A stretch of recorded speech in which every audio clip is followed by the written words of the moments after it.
Excited to introduce today three of the most talented names in jewellery, who put design at the forefront of everything they do. Fernando Jorge joins us today, one of the industry's most celebrated names. After being around for over a decade and building a strong following around the world, his work can be found in notable retailers from Bergdorf Goodman to Net-a-Porter. Placing diamonds in fluid lines, soft shapes and sensuous curves, Fernando crafts a design language that has become signature to him over the years. We also have with us today Pratik Shah, founder of Estaa Gems, who is setting a new bar for contemporary jewellery in India. Worn by celebrities like Kim Kardashian and Deepika Padukone, his use of interesting materials married with concept from the natural world make Pratik a true creative alchemist. Lastly on our panel today is Nada Ghazal, one of the finest storytellers in the business. Nada expertly captures emotions in her collections, crafting jewels that tell stories for all ages. One of Nada's signature styles, and one of my personal favorites, is a single earpiece that cups the earlobe as if dipped in gold and diamonds. Her timeless jewels with an edge make a woman feel empowered to embrace exactly who they are destined to be. Each one of these designers has had a hand in reinventing the fine jewelry space as we know it. So today, we explore the rise of independent fine jewelers around the world and what's led to this rise in recent times. We find out what inspires them to create, to lead in design, and what innovative ways they are incorporating natural diamonds into their work. Nada, you're a designer that actually went down a different career path before entering into the jewelry industry. When was your turning point? When did you realize jewelry is where I see my future? Tell us a little bit more about that journey to jewels. Before I start, Radhika, I just want to thank you for the wonderful introduction. Well, I'll tell you, I was infatuated with jewelry ever since I was very, very, very young, like at the age of 5, 6. So when I was young, I used to get hold of anything and just like turn it into a jewelry piece, like a golden wire, you know, just like a copper wire, beads. I even used to actually make cookies with just like a big hole inside, just like to wear them as bangles, you know. So I was really infatuated with jewelry. I loved fashion in general, and then even as a teenager, I always used to draw my own rings. I've always loved rings, as you can tell. So I always used to draw my own rings, and whenever I used to save a bit of money, I used to go to a jeweler in Beirut and get the actual piece made. And then when it was time to go to university, there was no jewelry design in Beirut. I grew up in Beirut most of the time, so there was no jewelry design in Beirut. So I actually did graphic design, and I worked in advertising. I moved to Dubai and I worked in advertising in the creative department for 10 years. I mean, throughout those years, I always designed my own jewelry and my own shoes, actually. So until I took that leap of courage and decided to leave, or actually to move from advertising into creating my own jewelry brand. I started working through trial and error. So I started creating my own pieces. But before doing that, I did a bit of research, actually, like any entrepreneur would do, and I felt there was a big lack in the market for pieces that are individualistic, pieces that have a soul, pieces that actually come from a story, because most of the jewelry in Beirut back then was quite classical, like you just had few brands that were more storytellers or individualistic, and the rest were quite generic and classical. So I did feel that there was a big lack in the market that I wanted somehow, you know, to cover. So I learned through trial and error, and I did like around 20 pieces on my own. And I did my first open house, and I was sold out in 3 days. And then it and then this is how it all started. You've really forged a path for other design-led jewelry brands as well, and almost a reference in the industry. How did you begin your journey? Was there this sort of aha moment where you thought, this is the space I want to make a mark in? Hi Radhika, pleasure to be talking to you, Nada and Pratik.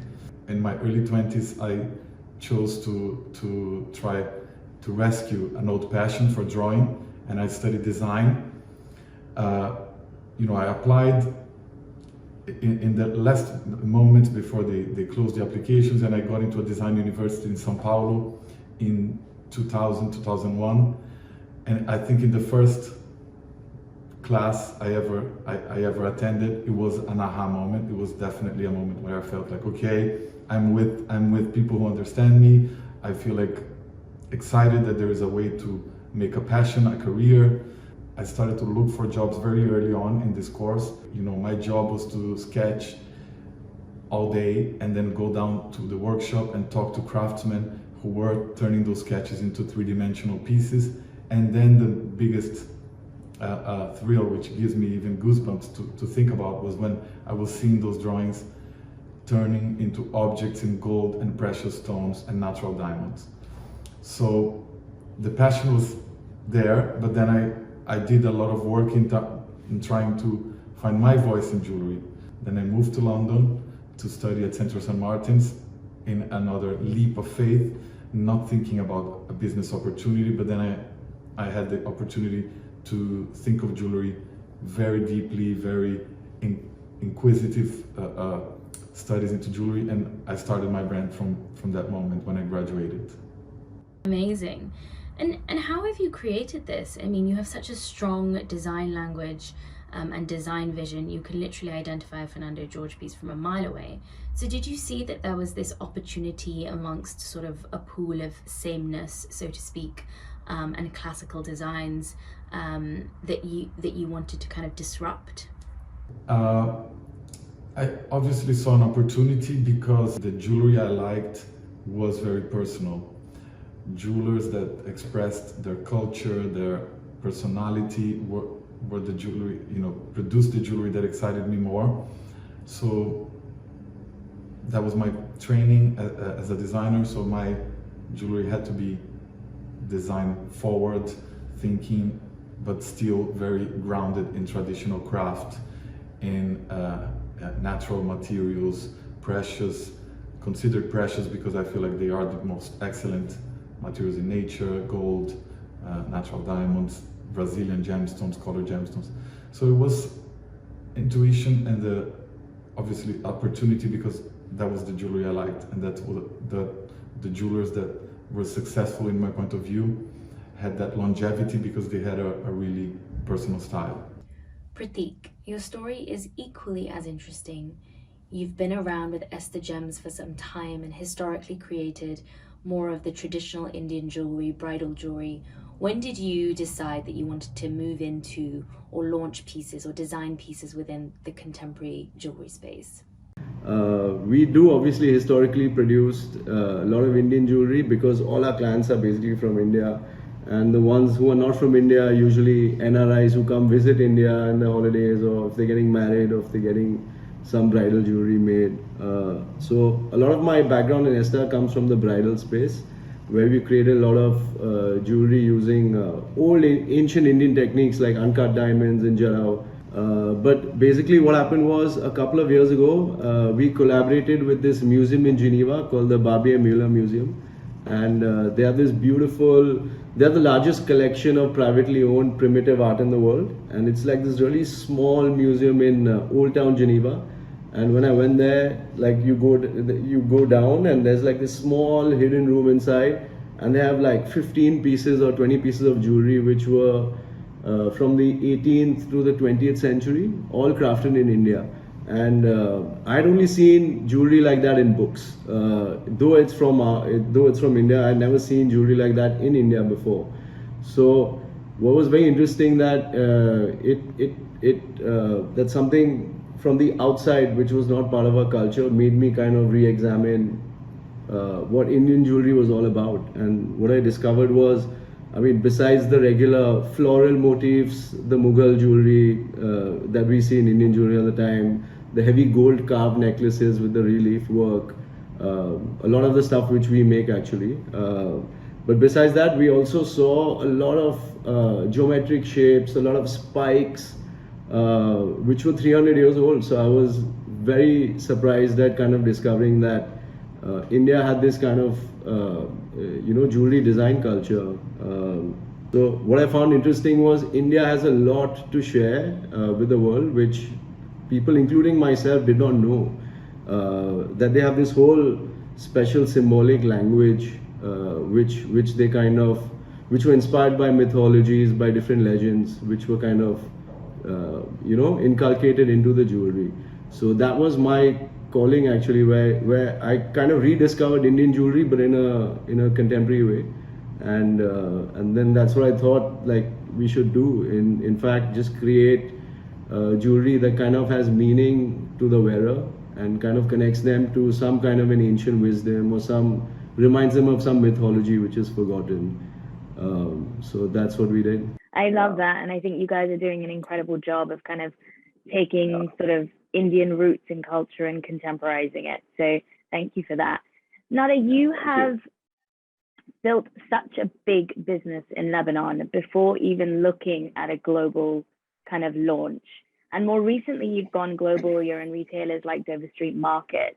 Have you noticed a difference in the way that people are approaching diamond jewelry and buying diamond jewelry and the value that they place on that? In terms of the way the consumer actually connects to the pieces, I did not feel a big difference because at the end of the day, my designs stem from a story or an emotion or a feeling. And I feel that my emotions or my stories are very universal. So whether the consumer is in Lebanon or is in the US or is in London, or, they connect, they connect in a very similar way to the pieces. Fernando, I want to look slightly closer at some of your designs as they're so exquisite. How do you go about incorporating natural diamonds within your design? Are there new and innovative ways that you think of when creating collections? Where do you kind of seek that inspiration from? Thank you for your compliment. My inspiration, it changed over the years. When I started working in a commercial environment in Brazil, as I was describing, diamonds were used to accent the design or to accent colored stones. They were used in a very strategic way to add more value to the jewelry. Sometimes they didn't make sense in the design, in my opinion, but they had to be added for commercial purposes. In these early days of my creative work, I refrained from using a lot of diamonds, especially during my masters. It was looked upon with a little bit of, you're gonna tap into the power of diamonds to make your designs more appealing. No, make the designs stand on their own. So I used a lot of, very, very interesting, and it was very powerful because the diamonds were pushed away, and when they came back with a different purpose and a different approach. That's why I look at diamonds differently and I approach them differently today. Once I was out of the academic environment, back into a commercial environment, I started adding diamonds again, but being very conscious that they made sense in the design.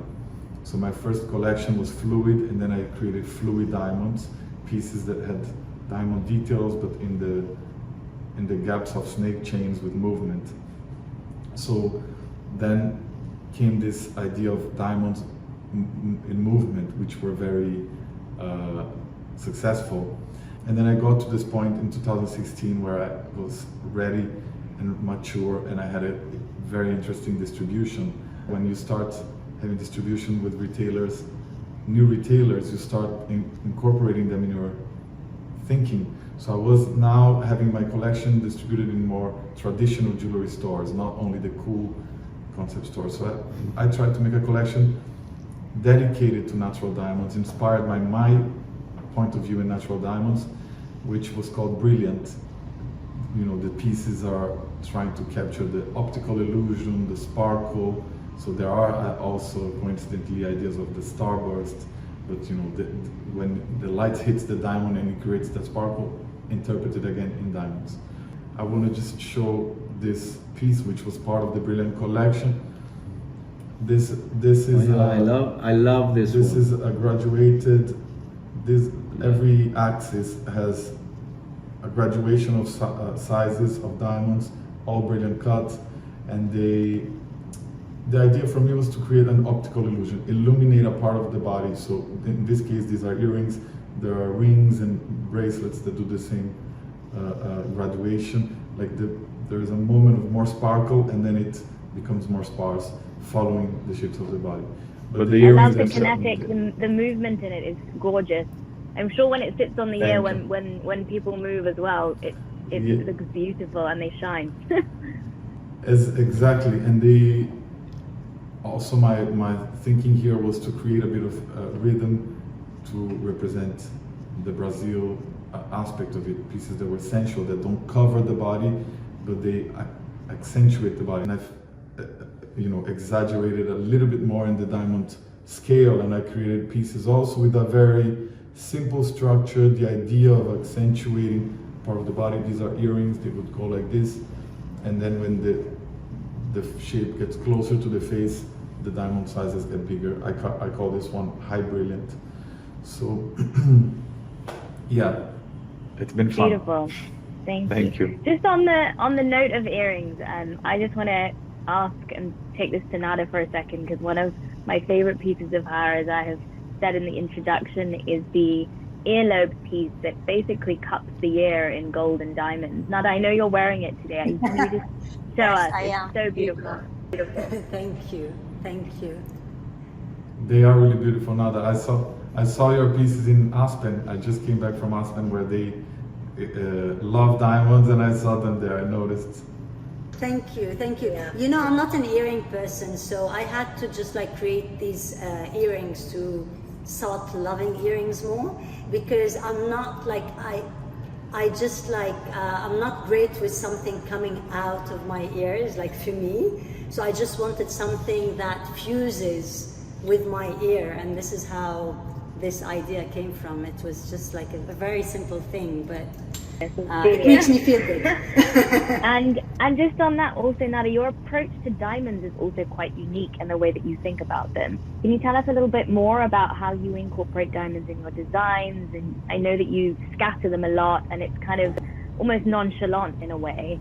How do you go about adding diamonds, natural diamonds? Well, to start with, besides everything that Fernando said about diamonds, one of the reasons I love diamonds is because I love white in general. I just love the white color. And whenever I use natural diamonds, it depends on the story that I'm telling. So for example, I had one of the latest pieces, part of our latest collection, is called Storm. And it's not like a winter storm, but it's a storm of change, because where I live, we have lots of ups and downs. So diamonds actually help me in expressing my story, because with every up on my ring, with every the ring had this organic form, and on the top of it, I just added a sparkle of diamonds, because that expressed for me a sparkle of hope. So I usually use diamonds to express something. And in terms of setting, I just I don't know if you can see this, but in terms of setting, this is part of my coding. I just love that splash of different sizes of stones and different sizes of diamonds specifically. And this was actually inspired by my daughter, because when she started painting, she just started splashing paint. And I just loved the forms that came out of her paintings, the big and the small forms, with just the splatters at the end.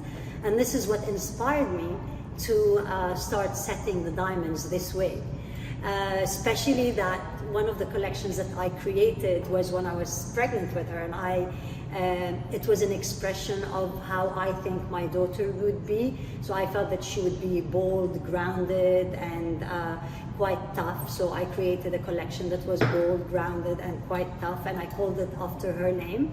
And then when she, which is Malak, and when she started painting and splashing the paint, I created another collection called Baby Malak with that kind of setting, and this is where it started. But yes, I mean, when I use the diamonds, I just it's it's an element to express a specific emotion or a specific story that I'm trying to portray in a piece.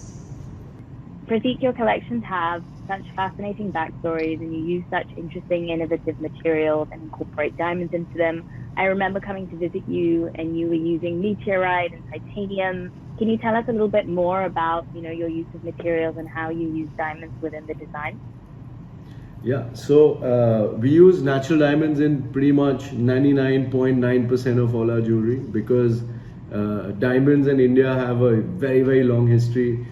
In fact, right up till Cecil Rhodes discovered the mine in South Africa, India was the only source of diamonds in the world, which was from the famous Golconda mines, where also the Kohinoor diamond came from. So diamonds is something that is pretty much part of our culture. You can see it everywhere, in wedding sets, in anything. Like, it's just a diamond engagement, everything. Nada, you'll be happy to know that even our titanium collection is named after my daughter, and it's called Arya. And Arya is actually another name for a goddess called Devi in very what do you say? In if you have to just say in one word, there's many names, but Devi is the most famous one. That's beautiful. So yeah. So obviously I got obsessed with reading about, after the Babia Mueller experience, I got obsessed with reading about legends and different mythologies from the world over. So obviously we decided to kind of dedicate our first collection to the goddess, and obviously because she is the strongest goddess from all the gods and goddesses out there, we thought we must use the strongest metal in the universe to kind of do justice to her. And we decided to use titanium. So we had to kind of reinvent tools. We had to make special tools, because nothing can cut titanium except if it's diamond coated.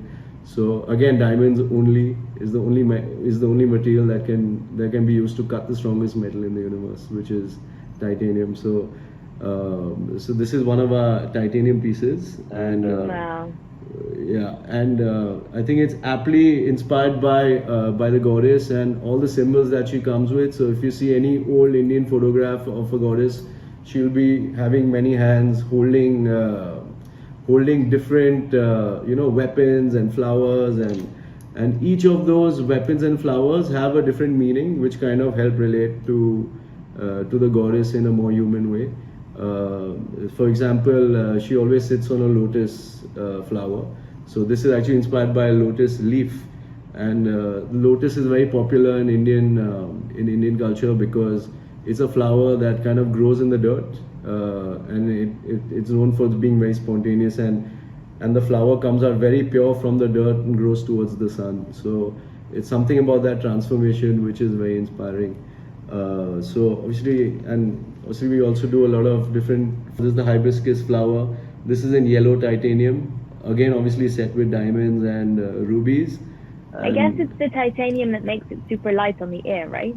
Yeah, if I'll show you one piece. These are giant hoops. This is from another collection called Maya, but they're huge. They're like 4.5, almost 5 inches.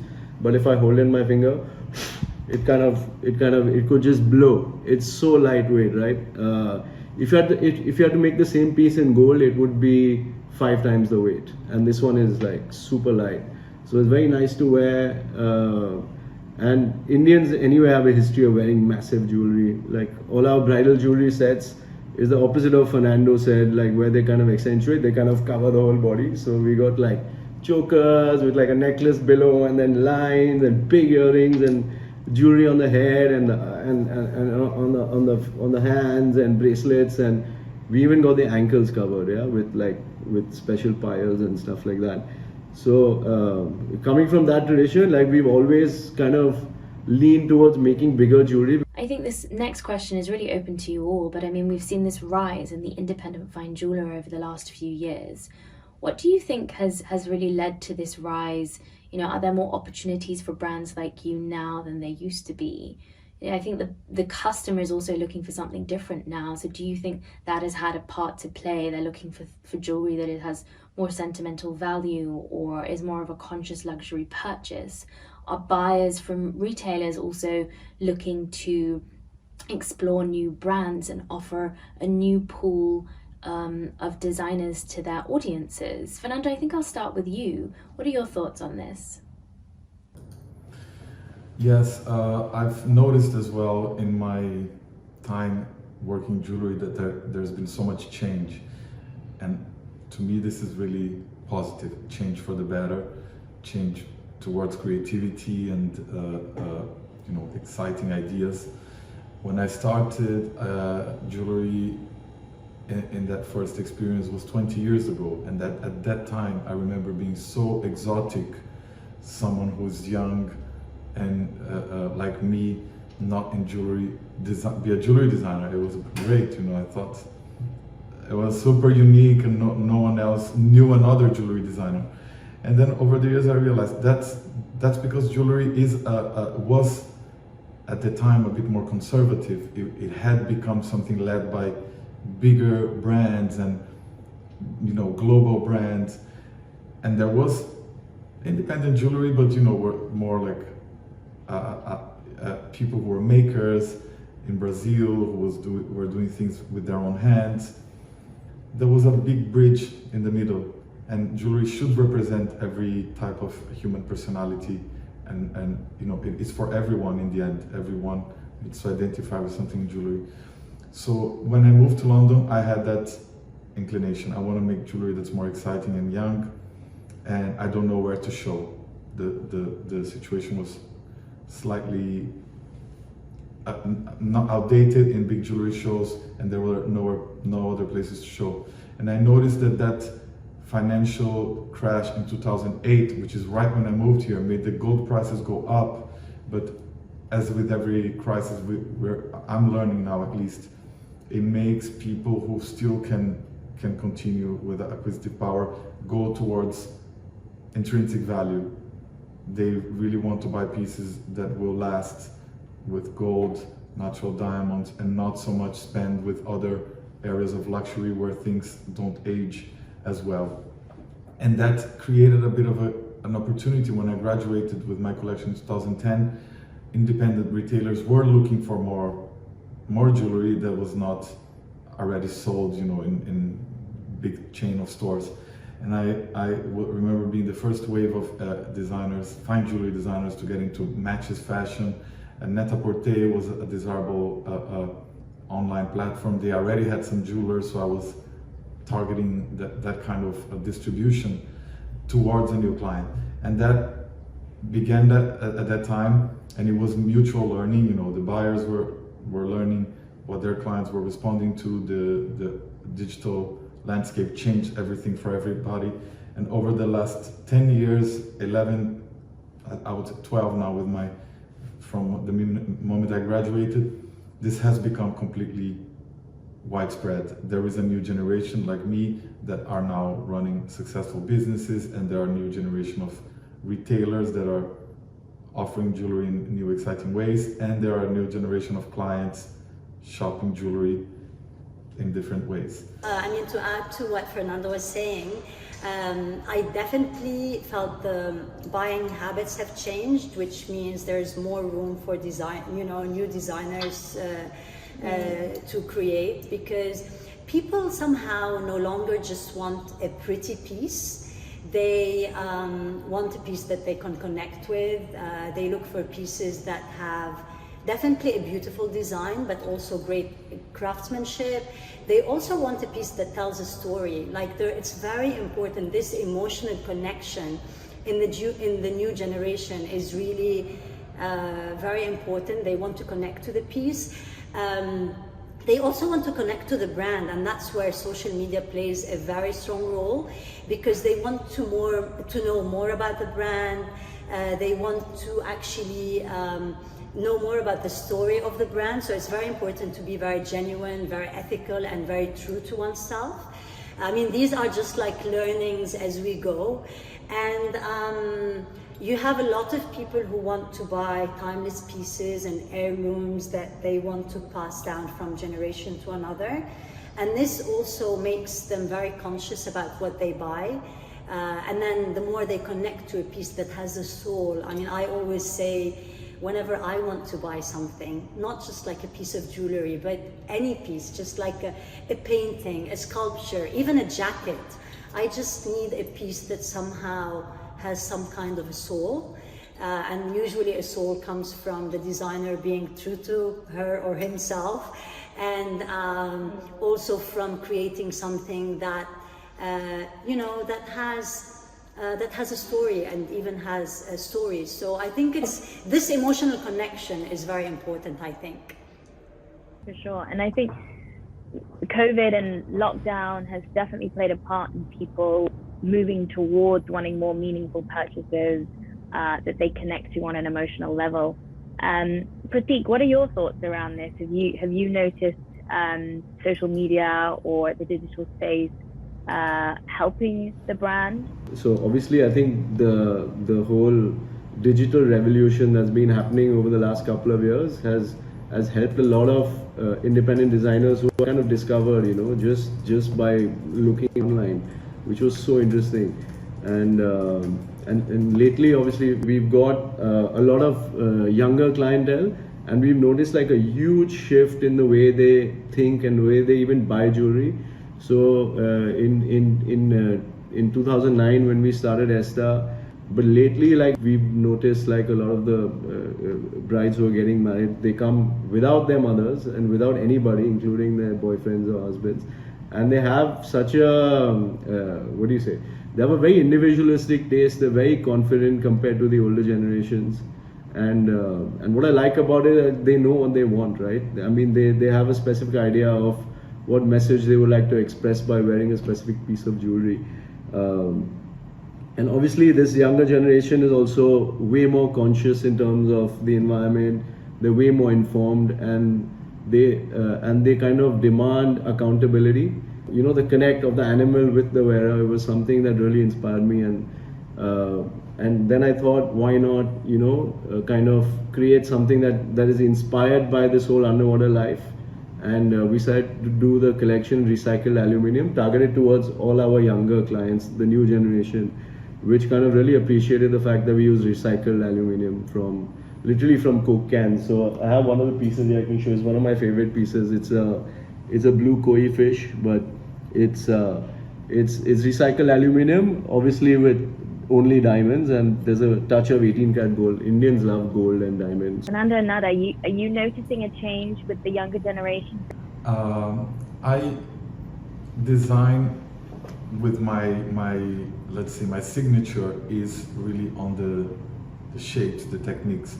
So in a collection, I try to cover from the beginning, from my beginning of my creative work, I try to cover different possibilities in jewelry without losing this identity, which is sometimes on the technique itself, on the shapes. So I make more understated pieces, I make more exuberant pieces, and throughout all of the pieces in the collections, I try to bring this Brazilian casual aspect. So that attracts the younger generation, which I'm not that young, but I include myself. You know, my values in jewelry are craftsmanship, but you know, responsibility, the way the materials are sourced, and the way the people who make are treated. These are all very important to me. So what I see is also a cross generation. There are pieces that the mothers can afford, but the younger generation wants to wear, and the mother is very happy to buy a piece that her daughter would like to wear or own one day. And sometimes it's the daughter bringing their mothers and even grandmothers to get familiarized with my brand, because there is an appeal to them, and then the crosses generation, because somewhat, as you said, my designs are based on classic beauty. They are innovative in an approach, they are more light, they are casual at times, but they are classic beauty which appeals to different cultures and different ages. So yeah, the young consumer is aging with me. People who could not afford 10 years ago, as I've succeeded in my design career, they've succeeded in their careers, and now they can buy bigger pieces. I've designed engagement rings and then started relationships. Yeah, it's exciting. It's an ever-evolving story. Yes, I think that's so accurately put, and I think the industry is ever evolving and it will always be, and I think that's the beauty of it. Nada, let's close with you today, as I can't stop staring at the stack of rings on your fingers, and how well you style yourself every day. So what tips or tricks would you advise the people who are watching today on how to style their jewelry?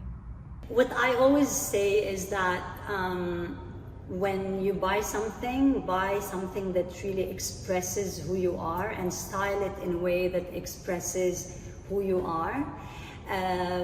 You know, like I used to have women who would come and say, I can't wear a pinky ring because my finger is very short, but I would tell them it has nothing to do with your finger, it has to do with your personality. If it just like resembles who you are, then it will automatically look nice on you. Because, you know, like I do not have really big hands. I mean, I just have a normal size hands, but then I just wear huge rings because that somehow suits my personality. So automatically they just, I humbly say, they just like look nice on me because they really, because they really represent who I am as a character, you know. And it's always, I mean, I always say that it's always nice to build, you know, to build your jewelry box from different brands and to mix and match different brands that actually go nicely together, but also go nicely with who you are. So, but I mean, I must admit that the more the merrier. Well, thank you all so much for this truly inspiring conversation today. It's been so interesting learning about how you incorporate natural diamonds into your work, and actually how you use the different cultural influences from the places that you're from, Lebanon, Brazil, and India, and how that plays a part in your brand. So thank you very much, and I hope that we all get to meet in person very soon.